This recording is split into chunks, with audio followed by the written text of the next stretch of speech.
Well, in a Fox News exclusive, Ukraine's former prosecutor general, who was fired while investigating Burisma, sharing shocking allegations about the Biden family corruption scandal.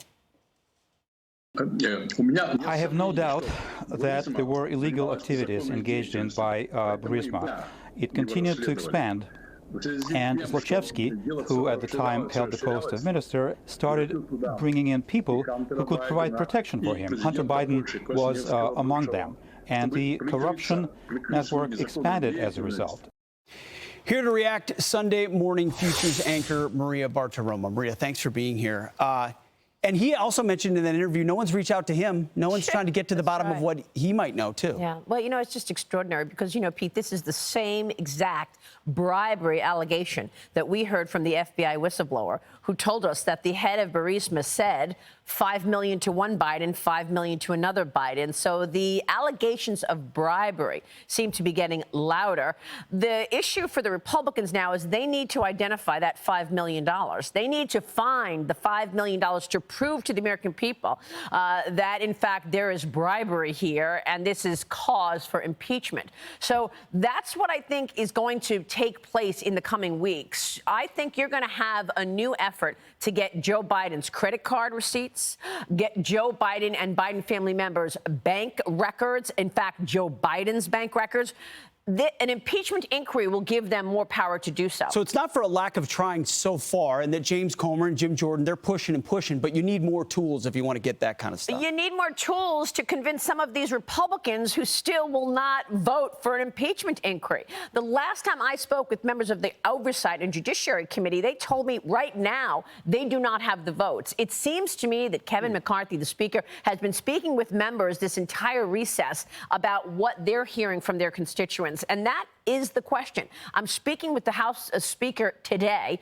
Speaker McCarthy will join me live, and that's the first question.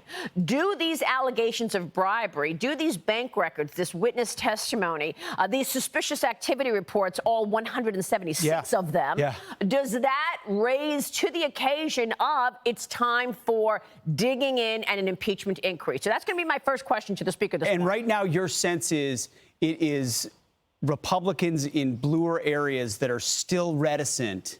I've heard some of the guys from New York, California, they're still reticent. They want more evidence. They want to dig in. But that's exactly what an inquiry is about. Sure. OK? Yeah. So the question is, do you have enough already to actually just do the inquiry? Then you and then they may make the case that, look, we need an inquiry now that David Weiss is in charge, because you've got a special counsel. And arguably, David Weiss could say the information flow is stopping. Now it's in my hands and this is my investigation.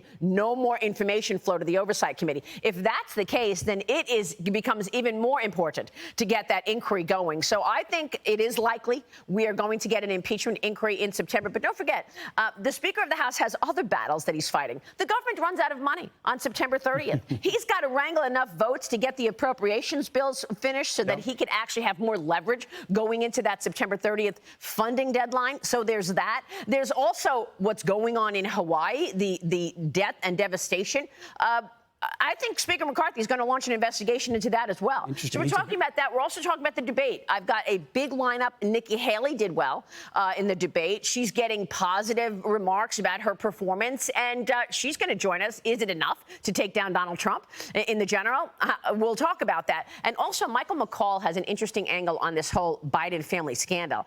Because, Pete, you know, Michael McCall, the chairman of the House Foreign Affairs Committee, was a prosecutor during the Bill Clinton election.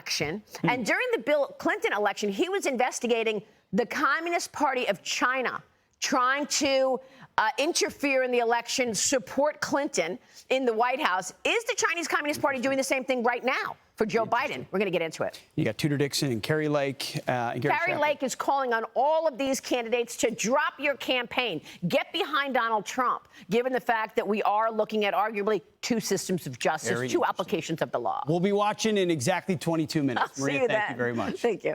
I'm Steve Ducey. I'm Brian Kilmeade. And I'm Ainsley Earhart. And click here to subscribe to the Fox News YouTube page to catch our hottest interviews and most compelling analysis.